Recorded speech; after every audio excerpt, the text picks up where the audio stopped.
سلام، من رامین هستم. اینجا سکرت آکادمیه. امروز با آموزش یک سیروپ کاربردی و دستساز در خدمتتون هستیم. ضمناً اشتراک گذاری و حمایت از ما رو فراموش نکنید. ما در ادامه قصد داریم نوشیدنی هایی رو به وسیله ساخت این سیروپ به شما آموزش بدیم. سیروپ در گام اول شما به 100 گرم انجیر نیاز دارید که درون یک ظرف دردار آن رو بریزید.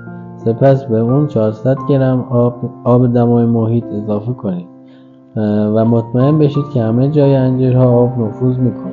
پس از اون انجیرها نیاز به خیس خوردن و همامیزی با آب رو دارن.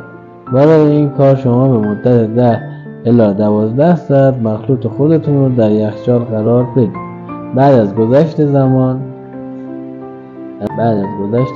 انجیرهای شما نرم شده و همچنین عطر و طعم خود را آزادتر کردن. در مرحله بعد شما نیاز دارید که انجیرهای خودتون رو له کنید و به یک بافت یک دست برسید، اما بدون بلند کردن، چون ذرات اگر زیاد ریز بشن صاف کردن آنها مشکل میشه. در گام بعد مخلوطمون رو به همراه 100 گرم شکر و 100 گرم آب روی حرارت ملایم میذاریم. توجه داشته باشید که مدام باید مواد رو هم بزنید و به هیچ وجه نباید مواد غل بخورن. بعد از یک دست شدن و حل شدن شکر به مواد استراحت بدید تا خنک بشن.